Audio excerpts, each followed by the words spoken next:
అందరికీ నమస్కారం. ఈరోజు దేశం అంతా కూడా క్యాన్సర్తో చాలా ఇబ్బందులు పడుతున్నారు. దీనికి మూల కారణాలు ఆలోచించినప్పుడు ఒకటి జీవన శైలి, ఆహార విధానము, అలాగే మనం కొన్ని వ్యసనాలకు లోపడడం కూడా కారణం అవుతుంది. దానిలో కారణంగా ఇక్కడ ఉన్నటువంటి మానేపల్లి వెంకటేష్ గారు లారీ డ్రైవర్గా పనిచేస్తున్నారు. ప్రస్తుతం అయితే లేదు.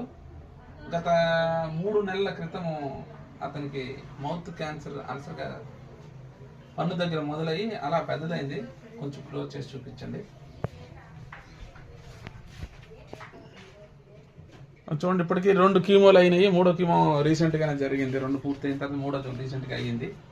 కాబట్టి దీనికి మన ఆహారంలో మన డైట్ని కొద్దిగా చేంజ్ చేసుకుని ఏ విధంగా కంట్రోల్ చేయొచ్చు అనే విషయం మీద ఒక 2 డాక్టర్లు ఢిల్లీలో పనిచేస్తున్నారు. రాజీవ్ దీక్షితులు గారి శిష్యులు వాళ్ళు. స్వదేశీ జాగరణ మంచి ఆధారంగా వాళ్ళు పనిచేస్తున్నారు. కాబట్టి వాళ్ళు ఏమి చెప్పారో ఆ విషయాన్ని నేను ఇప్పుడు మీ ముందు ఉంచుతున్నాను.